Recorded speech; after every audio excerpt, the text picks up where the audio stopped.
Selamat sore Bapak Pengasuh Mata Kuliah, selamat sore teman-teman.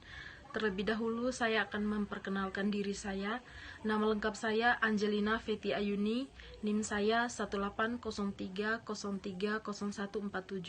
Saya mahasiswa Sosiologi Universitas Nusa Cendana, Fakultas Ilmu Sosial dan Ilmu Politik, Angkatan 2018.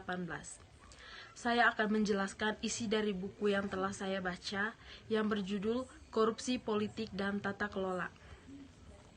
Pertama-tama kita akan masuk pada korupsi sebagai masalah duniawi.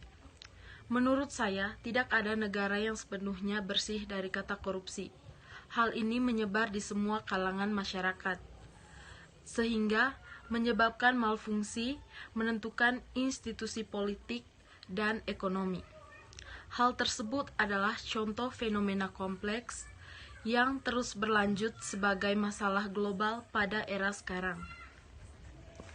Selama dekade terakhir organisasi internasional telah menetapkan korupsi di puncak agenda dan berencana akan melangsungkan aksi mereka pada bulan Desember tahun 2003 lalu.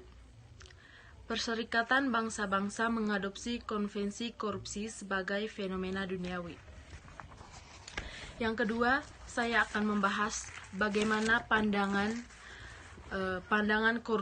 bagaimana kita memandang korupsi sebagai hambatan yang signifikan bagi pembangunan ekonomi sosial.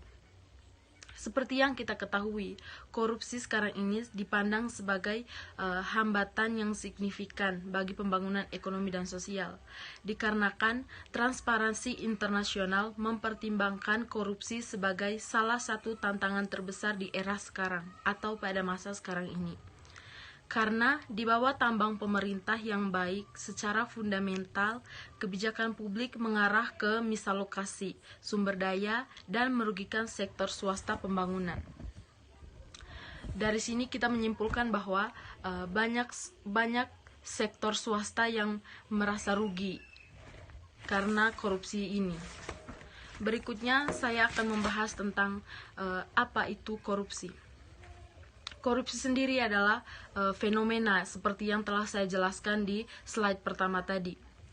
Namun, sebagai fenomena dunia yang ditemukan di semua negara dengan tingkatan derajat yang berbeda-beda, sebenarnya negara yang kompleks sangat membutuhkan pemahaman yang jelas tentang karakteristik, dimensi, dan dampak dari berbagai pendekatan yang telah mendefinisikan konsep yang mengarah ke banyak masalah, terutama karena dikaitkan dengan masyarakat dan juga tindakan individu.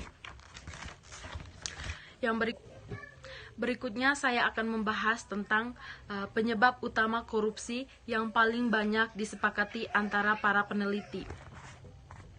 Yang pertama adalah karakteristik rezim, yang kedua adalah peran pemerintah dalam perekonomian, dan yang ketiga adalah pembangunan dan masyarakat.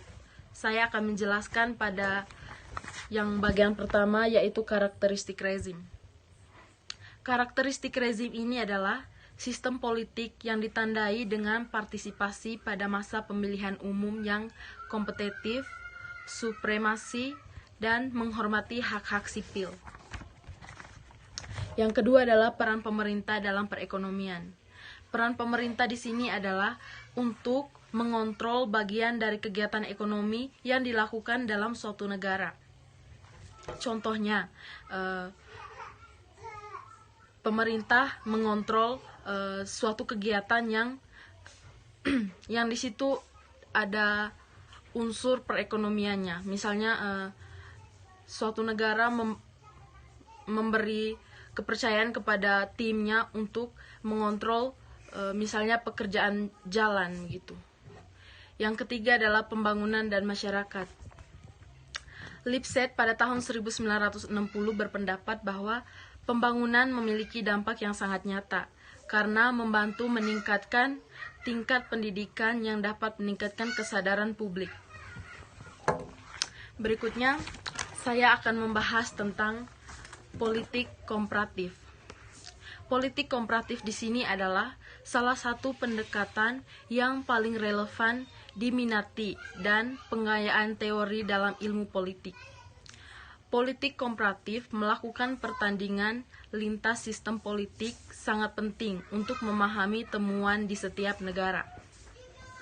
Inti dari penjelasan tersebut adalah di situ menjelaskan bahwa fitur politik yang mirip atau berbeda dalam analisis tertentu seperti negara, sistem masyarakat, dan partai politik. Berikutnya saya akan membahas tentang aspek ekonomi yang paling signifikan dari negara-negara ini.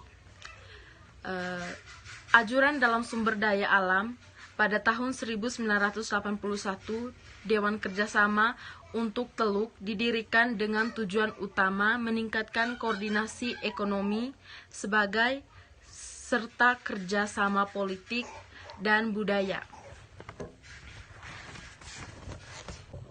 Berikutnya adalah korupsi politik telah mengakar pada kalangan elit. Kadang-kadang sebagai hukum disesuaikan untuk memenuhi, misalnya seperti memperluas istilah presiden, istilah kandidat, memperlakukan undang-undang darurat, pelanggaran kelompok, dan obsesi. Dalam hal ini, jelas ada kekurangan kebaikan pemerintah di 5 negara, karena sifat rezim politik mereka praktik tertanam yang memastikan kontrol penguasaan atas legislatif dan cabang yudikatif, otonomi lembaga politik. Berikutnya, hal ini pun dapat menyebabkan lemahnya disfungsional institusi bersama dengan ketiadaan akuntabilitas pemerintah yang diperparah dengan ketiadaan mekanisme. Apapun hal yang untuk memantau perilaku-perilaku mereka ini, di mana ada kekurangan yang jelas di integrasi pemerintah. Berikutnya adalah pemerintah itu memiliki kepentingan bisnis. Kepentingan bisnis di sini adalah setiap pemerintah itu memiliki saham. Saham yang sangat signifikan dalam industri melalui monopoli dan oligopoli. Para elit ini juga memiliki hak istimewa kepada para klien mereka. Mereka akan memperlakukan klien mereka dengan sangat baik.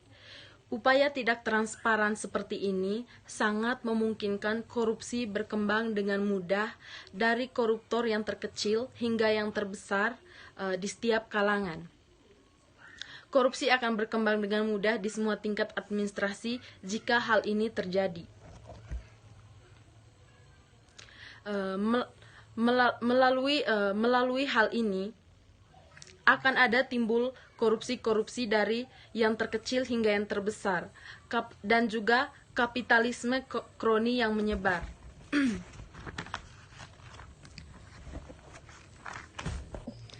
Berikutnya saya akan menjelaskan struktur ekonomi 5 negara yang sangat kuat dipengaruhi oleh adegan politik mereka. Pada umumnya, mereka tidak berkembang dengan baik. Lembaga yang tidak efisien dan tidak jelas sejak tahun 1980-an. Tunisia, Mesir, dan Maroko pun telah mencoba melakukan reformasi untuk menyelaraskan dengan program yang dirancang oleh organisasi. Organisasi internasional pun telah membantu liberalisasi perdagangan dan mengizinkan swasta sektor untuk berkembang.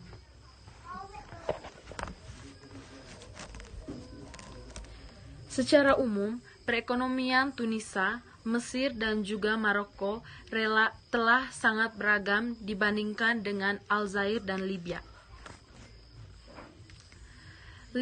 Libya dan Aljazair pun hanya mengandalkan kekayaan sumber daya alam sebagai kegiatan ekonomi mereka. Kekayaan sumber daya alam ini pun mereka manfaatkan sebagai kegiatan ekonomi utama mereka. Mereka pun menyaksikan pasar yang kurang kompetitif dan keterbukaan perdagangan yang memadai. Faktanya, sampai sekarang tidak ada negara yang bergabung dengan WTO.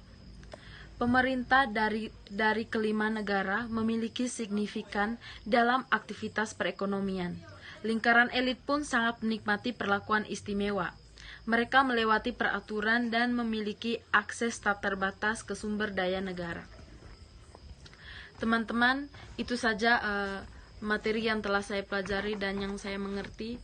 Mohon maaf jika banyak salah kata dan juga materi yang saya sampaikan belum sepenuhnya sempurna. Saya mohon maaf untuk keterbatasan itu semua.